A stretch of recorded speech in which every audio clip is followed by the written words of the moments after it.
Hello aspirants, स्वागत है आप सबका स्टडी केम कैंपस में। जैसा कि आप लोग देख सकते हैं कि आज हम लोग प्रैक्टिस करेंगे विथ प्रैक्टिस सेट नंबर 3। तो बने रहिए मेरे साथ बिना समय को गवाते हुए। चलिए डायरेक्टली चलते हैं क्वेश्चंस की ओर। प्रैक्टिस किस चीज़ की चल रही है, टाइटल देख सकते हैं आप लोग, खुद पढ़ लीजिए समय को बिना गवाए। तो चलिए सबसे पहले क्वेश्चन का हल करते हैं। Select the part that contains the error. समझ में आ गया कि एरर जिस पार्ट में है उसे चूज़ करना है, अगर एरर नहीं है तो नो एरर को चूज़ करना है। क्लियर? तो आज इस लेसन की शुरुआत होती है एक एग्जाम्पल के साथ। मान लीजिए कि ए और बी दोनों अच्छे फ्रेंड्स हैं। अब ए बहुत बुद्धिमान है, मतलब बहुत वाइज है, लेकिन बी ए से ज़्यादा बुद्धिमान है, तो वो क्या है? वाइजर है। अब ए और बी इन दोनों में से सी सबसे ज़्यादा बुद्धिमान है, तो वो फिर क्या बनेगा? वो बनेगा वाइजेस्ट। तो इसी के साथ आज हमारा पहला क्वेश्चन है। तो चलिए हल कर लेते हैं, और अगर कुछ डाउट्स है तो उसे भी क्लियर कर लेते हैं। I am not the most wisest person here to teach you this lesson. तो मेरे प्यारे बच्चों, मेरे प्यारे लर्नर्स एंड एस्पिरेंट्स, मैं सबसे कहना चाहूँगी, सबसे पहले आप जब इस क्वेश्चन को देखेंगे और इस वर्ड को आप देखेंगे वाइजेस्ट, तो तभी आपको समझ में आ जाना चाहिए ऑप्शन देखने के बाद कि यहाँ पे प्रॉब्लम किस पोर्शन पे है। यहाँ पे प्रॉब्लम इस पोर्शन पे है। इस पोर्शन पे प्रॉब्लम क्यों है, चलिए मैं बताती हूँ क्यों है। क्योंकि वाइजेस्ट वाइज का सुपरलेटिव फॉर्म है। वाइजेस्ट वाइज का सुपरलेटिव फॉर्म है। अब समझ में आ रहा है ना कि कहानी क्यों बताया गया था आपको ए, बी और सी का? तो देखिए, वाइजेस्ट अगर वाइज का सुपरलेटिव फॉर्म है तो यहाँ पे मोस्ट का तो कोई दरकार ही नहीं है, तो मोस्ट तो रॉन्ग है। तो इसके वजह से यहाँ पे रॉन्ग ऑप्शन क्या है? आई am not the most wisest. तो चलिए सबसे पहले एक छोटा सा रिकैप करते हैं। रिकैप क्या करेंगे कि क्यों यहाँ पे मोस्ट अप्लाई हम लोग नहीं कर सकते। मान के चलिए यहाँ पे एक वर्ड होता इंटेलिजेंट, ठीक है, क्लियर। अब इंटेलिजेंट को जब आप उच्चारण करेंगे इंटेलिजेंट, तो आपको 3 सिलेबिक वर्ड ये मिल रहा है, इंटेलिजेंट। तो ऐसे वर्ड्स के लिए जो मोनोसिलेबिक ना हो, मतलब एक बार में आप उच्चारण ना कर पाए, तो उसके लिए उसका कंपैरेटिव डिग्री में हम लोग मोर प्लस वर्ड को यूज़ करते हैं। मतलब यहाँ पे क्या बनता? More intelligent. और सुपरलेटिव में हम लोग मोस्ट प्लस वर्ड को यूज़ करते, तो यहाँ पे क्या बनता? Most intelligent. क्लियर?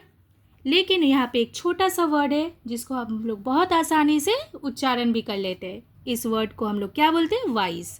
तो वाइज से वाइजर एंड वाइजेस्ट, इसीलिए यहाँ पे मोर और मोस्ट की दरकार नहीं होती है। क्लियर? अगर आप किसी ऑप्शन को टिक करो तो आपके माइंड में ये कन्फ्यूजन नहीं होना चाहिए कि इस टिक को जो मैंने किया ये सही है या गलत। आपके पास इसका सपोर्टिंग रीज़न भी होना बहुत ज़रूरी है। अगर समझ में आया ना, एक लाइक कर दो, चलो जल्दी से कर दो। अब मैं लेके आ गई हूँ एक पैसेज का क्वेश्चंस। अब पैसेज जब हम लोग करने जाते हैं ना तो बड़े ही प्रॉब्लम्स में पड़ जाते हैं। क्यों? क्योंकि हम लोग सबसे पहले पैसेज को देख के कन्फ्यूज़ हो जाते हैं। उस मोमेंट में बोरिंग भी लगता है कि क्या इतना पढ़े, क्या इतने लाइन को डिसिफर करे, क्या इसको अंडरस्टैंडिंग मिले। इसका भी एक फ्रस्ट्रेशन आता है इतने सारे क्वेश्चंस को सॉल्व कर लेने के बाद, और आंसर करके भी आते हैं तो बाद में पता चलता है कि ये रॉन्ग निकल गया। ठीक है ना? तो ये सारे प्रॉब्लम्स को दूर करने के लिए तो चलिए पैसेज को करने का ट्रिक। रीडिंग कॉम्प्रिहेंशन एक बहुत इंपॉर्टेंट टॉपिक है। आप किसी भी गवर्नमेंट एग्ज़ाम की तैयारी कर रहे हो, चाहे वो SSCGL हो, CHSL हो, MTS हो, GD हो, या फिर आप किसी भी बैंकिंग एग्ज़ाम में भी आप देख सकते हैं कि ये रीडिंग कॉम्प्रिहेंशन एक बहुत well sorted and most important topic है। ठीक है ना? 4-5 ऑप्शंस भी आपको दे दिए जाते हैं, एक पैसेज में 4-5 क्वेश्चन भी कवर हो जाता है, लेकिन हमको तो नंबर लाना है ना, तो उस हिसाब से हमको सोचना है। ठीक है? तो चलिए डायरेक्टली चलते हैं पैसेज पे। अगर आप इस नए चैनल पे नए हैं तो चैनल को ज़रूर सब्सक्राइब करें। ठीक है? Concerned dash the pollution, don't directly dive into the passage. सबसे पहले पैसेज को रीड करना है, ठीक है। चलिए केयरफुली रीड कर लेते हैं। Read the passage carefully. क्या बोला गया आपको? इंस्ट्रक्शन में आपको बोल दिया गया केयरफुली पढ़ो, ठीक है ना। देन सिलेक्ट करो क्या? मोस्ट अप्रोप्रिएट ऑप्शन, मतलब words to fill in each blank, blank को फिल करने के लिए। तो फिल इन द ब्लैंक तो एक बहुत ही मानो एक बहुत सिग्निफिकेंट बोल लो, इम्पॉर्टेंट बोल लो, रेलेवेंट बोल लो। देखो 3 सिनोनिम बोल दिया मैंने इम्पॉर्टेंट का, तो बहुत है इम्पॉर्टेंट रेलेवेंट टॉपिक। बने रहो, देखो कैसे मैं पैसेज को सॉल्व करती हूँ, मेरे साथ सीखो, कॉपी पेन लेके बैठो। देखो मैं, आप लोग स्क्रीनशॉट ले लो, मैंने बहुत क्लियरली रखा है सब कुछ, स्क्रीन पे आप देख सकते हैं, देख के स्क्रीनशॉट ले लो। अभी ये पैसेज लिखने की एकदम दरकार नहीं है, जो पॉइंट्स है उसको नोट डाउन करो। कंसर्न्ड 1, अब 1 क्यों? यहाँ पे देखो क्वेश्चन नंबर 1 है, 4 ऑप्शन है। Concerned dash the pollution levels and the role fire crackers played in, ये हमारा पहला है। डैश इट, 4 ऑप्शन देखते हैं। At, about, over, and. Clue क्या है पैसेज में? ये क्लू है कंसर्न्ड। देखो एक वर्ड है कंसर्न्ड, क्या है वर्ड? कंसर्न्ड। अब जब आप कंसर्न्ड होते हो तो यहाँ पे आप किस चीज़ के लिए कंसर्न्ड है? अपने माइंड पे क्वेश्चन करो। पोल्यूशन लेवल को लेके आप थॉटफुल है, चिंता कर रहे हैं, चिंताजनक परिस्थिति में हैं आप, हाँ। तो जब आप किसी चीज़ के लिए चिंतित होते हैं, जब आप किसी सब्जेक्ट मैटर को लेके चिंतित होते हैं, तब आपको क्या यूज़ करना पड़ता है पता है? मैं बताती हूँ। कंसर्न्ड अबाउट, ठीक है, कंसर्न अबाउट। क्योंकि कंसर्न अबाउट को हम लोग कब यूज़ करते हैं? जब, व्हेन, नोट करो, we need to address the issue, when we need to address the issue, तब जब हम लोग थॉट प्रकार को रखते हैं अपना, तो उसको हम लोग कंसर्न अबाउट बोलते हैं, ठीक है। यहाँ पे ऑप्शन है अबाउट का, है कंसर्न अबाउट, ठीक है। आप क्या गलती करेंगे? आप कर देंगे कंसर्न ओवर, ठीक है, या फिर आप कर देंगे कंसर्न ऑन। नहीं, ये दोनों इसलिए नहीं होगा क्योंकि आप इस मैटर को लेके आप चिंतित हैं और इसका एक सॉल्यूशन भी लाना चाहते हैं। Concern about. क्लियर हुआ? समझ में आया आपको? Absolutely clear? अगर क्लियर है तो क्लियर लिखो कमेंट पे। अब हमको पहला वर्ड मिल गया, concern about the pollution levels and the role fire crackers played in dash it, ठीक है। अब देखो क्या है? Destroy, reducing, augmenting, exacerbating, okay. ये चारों वर्ड आपको दिया है, ठीक है। अगर आपको कुछ नहीं आता तो आपको तो डिस्ट्रॉय का मतलब पता है, डिस्ट्रॉय का मतलब तो पता है। तो क्या फायर क्रैकर जो रोल प्ले करता है वो क्या पॉल्यूशन लेवल को डिस्ट्रॉय कर देता है, रिड्यूस कर देता है? नहीं ना, बस कॉमन सेंस है, लगाओ यार, क्रॉस करो इसको, पहले झमेला हटाओ। ऑगमेंट मतलब क्या? इंक्रीज, किसी चीज़ को बढ़ा देना, किसी चीज़ को बढ़ा देना, ठीक है। या फिर एडअप, इसको भी आप लोग बोल सकते हैं। तो आपको ये वर्ड क्यों दिया गया? टू मेक यू कंफ्यूज, मैं बता दे रही हूँ आपको, कन्फ्यूजन में तो डालेंगे ही, कंपटीशन है भाई, कन्फ्यूजन तो होगा ही, कन्फ्यूजन है, सॉल्यूशन का पता नहीं, ऐसा आपका नहीं होना चाहिए अनुभूति तब, ठीक है। अब ठीक है, ऑगमेंट दिया हुआ है। एक्सरसर्बेटिंग का क्या मतलब है? एक्सरसर्बेटिंग का मतलब देखो, जब आप किसी चीज़ को वर्ड्स बना देते हैं, ठीक है, मेकिंग एनीथिंग वर्ड्स। अब बोलो, आपको ऊपर ऊपर से देख के लगेगा यहाँ पे ऑगमेंटिंग यूज़ कर देना चाहिए, ठीक है। पोल्यूशन लेवल है, ऑगमेंट मतलब बढ़ा रहा है, इंक्रीज कर रहा है, नहीं, ये मोर अप्रोप्रिएट वर्ड आपसे मांगा गया। क्या वर्ड माना गया? अप्रोप्रिएट, बिल्कुल सटीक जो वर्ड है उसको आपको चुनना है। तो देखो अगर पॉल्यूशन लेवल बढ़ेगा तो उसका इफेक्ट क्या होगा, वर्स होगा कि नहीं, ये मुझे बताओ। तो यहाँ पे क्या ऑप्शन होगा, ऑप्शन नंबर डी, एक्सरसर्बेटिंग। ओके, ठीक है, क्लियर, एब्सोल्युटली।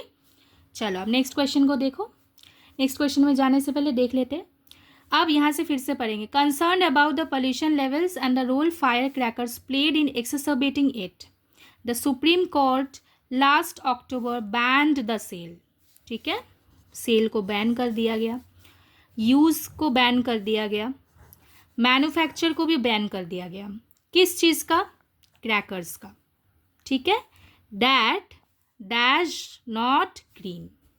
ठीक है, मतलब जो कोई भी, मतलब ये समझ में आ रहा है कि जो भी क्रैकर ग्रीन क्रैकर नहीं है उसे बैन कर दिया गया है ना। चलो अब देख लेते हैं। Are, is, was and where. चलो फिर से कन्फ्यूजन में पढ़ो, मत पढ़ो, क्लू ढूंढो।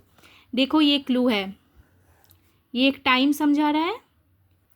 लास्ट वर्ड क्या क्लू है, लास्ट अक्टूबर, ये क्लू है। इसी को देख के हमको बी वर्ब ढूंढना है। ठीक है, देखो यहाँ पे है ना लास्ट अक्टूबर, अब इसे देख के हमको बी वर्ब ढूंढना है। Last October means what, past, reference of past. तो ये तो पहले ही कट गया, अब बचा क्या, या तो वाज होगा नहीं तो वेयर होगा। क्लियर हो रहा है ना। अब देखते हैं, देखो डैट है, डैट के आगे क्या है, क्रैकर्स है। ठीक है, तो क्रैकर्स में क्या होता है, क्रैकर्स मतलब क्या, एक से ज़्यादा, मतलब मोर देन वन, तो इसमें वेयर होगा। अगर आपको was, where, am, is, are का क्लियर करना है कॉन्सेप्ट तो मेरा बी वर्ब सीरीज देखो जाके। तो वेयर होगा इसका करेक्ट आंसर। तो यहाँ पे क्या आंसर बना, यहाँ पे आंसर बना दैट वेयर नॉट ग्रीन। समझ में आया, पूरा क्लू के साथ 100%। लाइक करो, पसंद आए लाइक करो, समझ में आए लाइक करो, क्लियर कमेंट में लिखो। This meant that these crackers could not, देखो पास्ट है ना इसलिए could not be loud dash a certain limit. ये क्लू है, सर्टेन लिमिट। ठीक है, देखो क्वेश्चन, सर्टेन लिमिट हमको तो दे दिया जाता है, सब कंफ्यूजन कुछ नहीं है, सब दे दिया जाता है, सर्टेन लिमिट। अब जब भी लिमिटेशन की बात आती है, इन चारों प्रेपोजिशंस में से बियॉन्ड हमारा काम आता है, बियॉन्ड। क्योंकि बियॉन्ड मतलब किस हद तक, ये बहुत इजी वे में याद रखो। ठीक है, कितने दूर तक, कितने एक्सटेंशन तक, मतलब how far. Okay, how much in extension कोई चीज़ होता है। ठीक है, तो उसके लिए हम लोग बियॉन्ड का यूज़ करते हैं। कैसे, आप देखो क्या बना, फिर चाहे तो स्क्रीनशॉट ले लो, लेकिन लिखना बहुत ज़रूरी है, इस पॉइंट को तो एटलीस्ट लिखो, बाकी सब ले लो screenshot. This meant that these crackers could not be loud, देखो बियॉन्ड मतलब एक जो लिमिट इन लोगों ने सेट किया उसके ऊपर तक, उसके बियॉन्ड तक नहीं होना चाहिए। ठीक है, and had to be dash by the petroleum and explosives safety organisation, PESO short में। ठीक है, इन शॉर्ट। अब देखो चार वर्ड क्या है, endorsed, added, resumed and approved. ठीक है, एडेड तो होगा नहीं, क्या ऐड करेगा पेसो, क्या रिज्यूम करेगा, स्टार्ट करेगा। तो यहाँ पे देखो फिर से कन्फ्यूजन में आपको डाला गया, क्या है, एक है एंडोर्स और दूसरा है अप्रूव्ड, डाल दिया ना। आप यहाँ पे क्या होगा, या तो एंडोर्स होगा नहीं तो अप्रूव होगा। ठीक है, तो यहाँ पे अप्रूव होगा, अप्रूव्ड, टू बी अप्रूव्ड। अब एंडोर्स क्यों नहीं हुआ बताती हूँ मैं। अप्रूव्ड क्यों बना अपना सही आंसर, क्योंकि देखो इसका अप्रूवल हुआ ऑन पेपर। ओके, जब आप एंडोर्स करते हैं, एंडोर्स में भी एक अप्रूवल होता है, लेकिन अप्रूवल प्लस क्या होता है बताओ, अप्रूवल प्लस यहाँ पे क्या होता है, सपोर्ट, एक्टिव सपोर्ट, वो भी एक्सप्लिसिटली, मतलब सामने से, एक्सप्लिसिट वे में, इम्प्लाइड नहीं, एक्सप्लिसिट। ओके, तो I hope with this you have understood how we have solved the questions, how we have pointed out the things, कैसे क्लू है क्या है हम लोगों ने सब समझ लिया। ऐसे और प्रैक्टिस सेट को पाने के लिए, लास्ट मिनट रिवीजन करने के लिए चैनल को ज़रूर सब्सक्राइब करिए। आगे आगे और भी आप लोगों को प्रिपरेशन करना है, मैं भी कराती रहूँगी। Stay fit and fine, stay positive for your exam, take care, thank you.